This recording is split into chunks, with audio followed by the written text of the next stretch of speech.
and it starts to spread, she gonna bring that attitude home. You don't want to do nothing with their life. When a fire Is this yours? Yes. Sean Penn was on a local cable access program recently, interviewed by a mangy kitten, where he said that the Tea Party were rubes and Ted Cruz should be institutionalized. Behold the bile.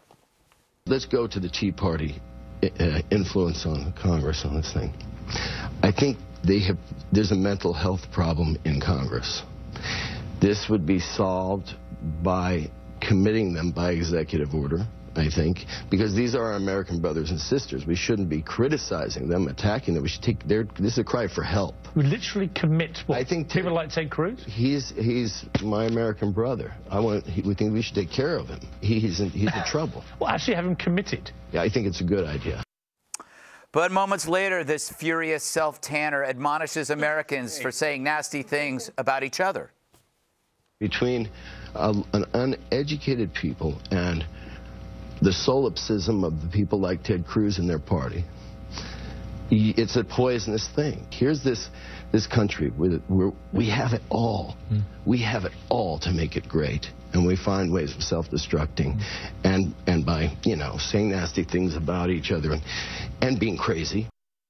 Wow, that's either amnesia or great cocaine. I put money on the coke. But he's kidding. And this is humor among the left. The Tea Party, they're so stupid.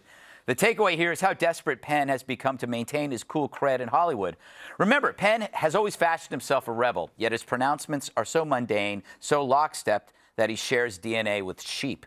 Ripping on the Tea Party is this lame dialogue cut from a bad Woody Allen flick. It's so hopelessly boring. How hilarious is it that the Tea Party is edgier than Sean Penn? They're fighting the man. He's just spooning him. And it reeks of distress from an aging bad boy who's just gone bad in a spoiled lettuce sort of way. No wonder he OD'd on bronzer. What do you expect? Hollywood is home to fake rebels who bash Americans to preserve their status with a dollop of phony concern to mask their lack of depth. That the urge to limit intrusive government is considered insane and amassing crippling debt isn't, is more a sign of insanity than anything. But I'd never suggest Penn be committed, for he already lives in Hollywood. You OD on self-tanner? Yes, you can OD on self-tanner. Remember the New Jersey can you or not? Mom? Yikes. Eric, can you or not? We want to know. It's frightening. It's frightening. Dana, what is it about the principle like limited government that freaks out Hollywood? Don't you think that that's like the ultimate rebellious stance? Like you fighting this giant blob of government, which is something that they actually embrace. It's strange because I think that he actually really believes in some of the things that he's saying, except when the tax man comes to them, they always try to find another way to get around it. If the tax man is coming to provide them credits, like tax credits, in order to make movies somewhere, fine. And you know what? The first thing that he would do is he'd go someplace. He'd leave America in a second to go film a movie if they were going to pay him. The mental health problem seems to me to be to rest with him. And Ted Cruz, thank goodness he's a good sport. Because if you want to make fun of the Tea Party, you just got to say something about Ted Cruz, and you can get on national television. True.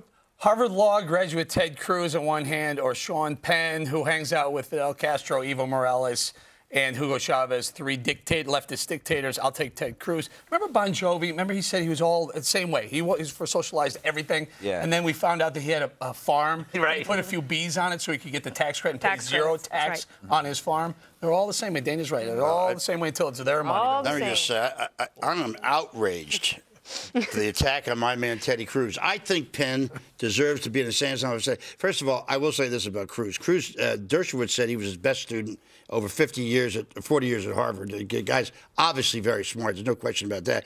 It's a little bit cheap. Of course, coming from me, that's saying something. About the insanity something, but I don't attack Teddy. He's working hard for this ticket. Yeah, Andrew, isn't it weird how people who play rebels on film are such mindless followers in life? Hey, wait, Spicoli was a great role for him to play. Best role. That was his best role. He's gone downhill since.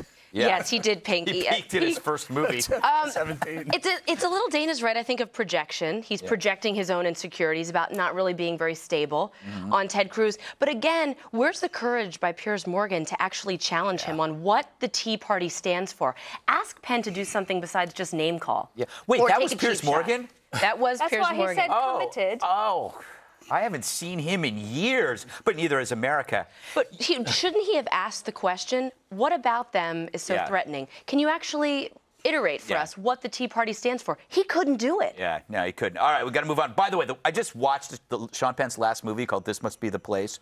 Might be the worst movie I've ever seen. You have to just look at it for 5 minutes. It'll make you throw up. The 2014